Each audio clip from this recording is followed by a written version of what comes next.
ဟုတ်တယ်မမင်းငါပြောမယ် ဟုတ် မင်းသွားပါလားငါသွားမှာ ဟုတ်ကျွန်တော်အခုအဲ့လောက်စိတ်ဆိုးစရာမလိုလေကွာ စိတ်ဆိုးတယ်ဆိုတာမင်းငါဆိုင်ကအသေးကွာအသက်ကောင်မှအခုအိမ်ကမောင်းလာတာတောက်ဟူဟဲ့တရင်တို့ထားတို့တောက်ဟူဖြစ်နေအဲ့တော့မင်းဆိုင်ငယ်ပြည့်ရင်ပြော ဟောမဟုတ်လေလူတောင်တရားသေးတာပဲကွာအခုလည်းပြောလို့မရဘူးဆိုင်ကဆိုလည်းပြန်ပြန်ပဲအခုလည်းအခုဆိုင်ကမောင်းသွားနေခါနဲ့တိုင်းပြီးတေးမယ်ဟုတ်တယ်မလားကွာ လူဝါတဲ့စကားကျော်များလာပြီတော့ရောက်နော်မင်းအတိတ်နမင်းရှိတဲ့စကား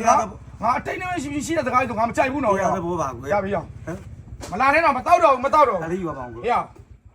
မင်းကငါပြောရမယ်နော်ငါရှိမှအတိတ်နေမင်းမရှိတယ်မယ် ကျေရိုကျေရိုဘာဘောကျေရိုအရှိ မင်းကငါပြောရမယ်နော်ငါရှိမှအတိတ်နေမင်းမရှိတဲ့စကားမပြောနဲ့ငါမကြိုက်ဘူးဘာနဲ့ငါဆိုင်ကိုပြက်လေဒီပါလေချက်တင်ကို လူတောင်တရားသေး ဖဲရ အခုသွားနေတယ်ခလုတ်တိုက်ပြီးတင်နိုင် ဟေ့ငါပိတ်ထိုးချပလိုက်မယ်နော်ဟုတ်ဘယ်နဲ့ချက်တင်မရှိအတိတ်နေမင်းမရှိ တရားတော့လည်းနားမလဲရောက်လူတွေကအတ္တတွေဖုံးဝမ်းပြီးတော့နော်ဒုက္ခပဲအိုနာသေးပြီဆိုတဲ့နော်ဒီအရေးရဘလို့မှရှောင်ကြလို့မရကြဘူး ဟောဆက်ကအဖြစ်သွားတယ်